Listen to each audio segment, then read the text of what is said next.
Good morning students. आज का अपना टॉपिक है शब्द विचार। वर्ण विचार हमने कंप्लीट कर लिया है और आज नया टॉपिक शुरू कर रहे हैं, ये है शब्द विचार। तो देखिए, शब्द की परिभाषा। शब्द किसे कहते हैं?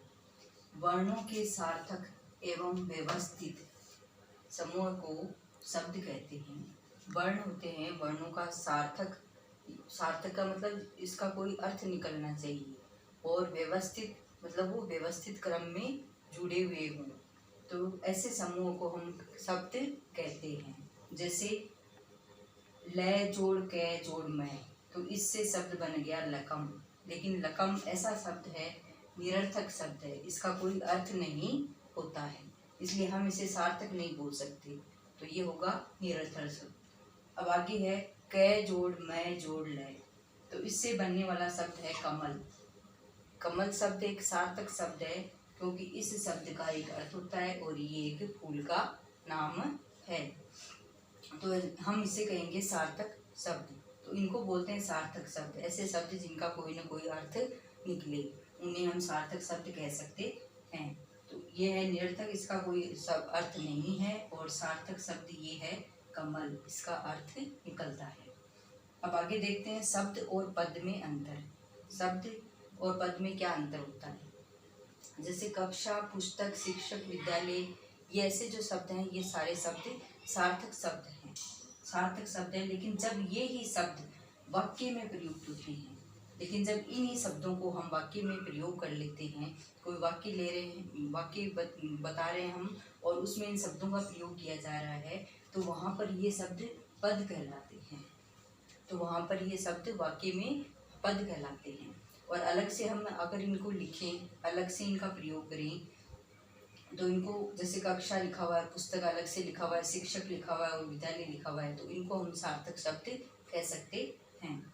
इनको हम शब्द कह सकते हैं, और जब वाक्य में इनका प्रयोग होता है तो हम इनको पद कह सकते हैं। आगे देखिए शब्दों का वर्गीकरण। शब्दों को चार आधार पर शब्दों का वर्गीकरण किया गया है। चार आधार पर इसका वर्गीकरण किया गया है शब्दों का। पहला है उत्पत्ति के आधार पर, दूसरा रचना के आधार पर, नंबर 3 है प्रयोग के आधार पर, और नंबर 4 है अर्थ के आधार पर।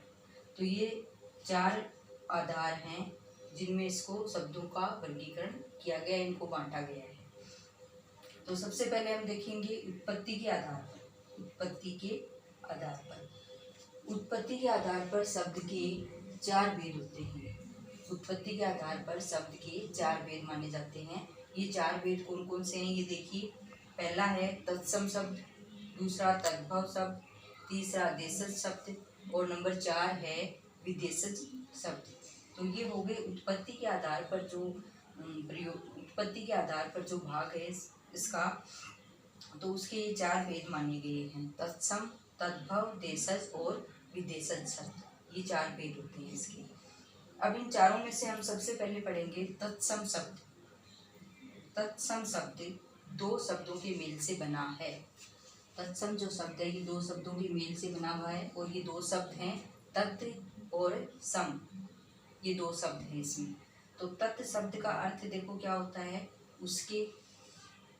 तत् शब्द का अर्थ तो है उसके, और सम का अर्थ है समान। सम का अर्थ है समान, तो पूरा मिलाकर के इसका अर्थ हो गया उसके समान। तत्सम शब्द का अर्थ हो गया उसके समान। यहाँ दोबारा देखिए एक बार, तत् शब्द का अर्थ है उसके और सम का अर्थ है समान, तो इन दोनों को मिलाकर के हम बोल सकते हैं उसके समान। देखिए अब आगे इसकी परिभाषा तत्सम की। संस्कृत के वे शब्द जो अपने मूल रूप में हिंदी में प्रयुक्त होते हैं। ये शब्द कैसे हैं? वैसे तो संस्कृत के माने जाते हैं, और इनको अपने मूल रूप में, उसी रूप में हम हिंदी में प्रयुक्त करते हैं, तो उन्हें हम तत्सम शब्द कहते हैं। वैसे ये शब्द संस्कृत के हैं, लेकिन ये मतलब इनका रूप बदलता नहीं है, उसी रूप में ये हिंदी में प्रयुक्त किए जाते हैं। तो उस रूप में हिंदी में जब ये प्रयुक्त हो रहे हैं, तो उन्हें हम तत्सम शब्द कहते हैं। तो ऐसे इनके उदाहरण देखो कौन कौन से हैं तत्सम शब्द। जैसे जल, अग्नि, दिवस, रात्रि, दुग्ध, ग्रह, ग्राम, भ्राता आदि। इस प्रकार के शब्द जो हैं उनको हम तत्सम शब्द बोल सकते हैं। इनके अलावा और भी ऐसे संस्कृत के शब्द हम ले सकते हैं जो हिंदी में प्रयुक्त किए जाते हैं वैसे कि वैसे, तो इनको हम तत्सम शब्द बोल सकते हैं। तो ये है तत्सम शब्द। उत्पत्ति के आधार पर 4 भेद होते हैं। चारों में से ये 4 हैं तत्सम, तद्भव, देशज और विदेशज। इनमें से पहला शब्द भेद जो है वो हमने पढ़ लिया है, तत्सम शब्द। तो आज के लिए इतना ही, और बाकी जो इसका अगला भेद है दूसरा तद्भव शब्द, वो हम अगली कक्षा में पढ़ेंगे। Thank you, have a nice day.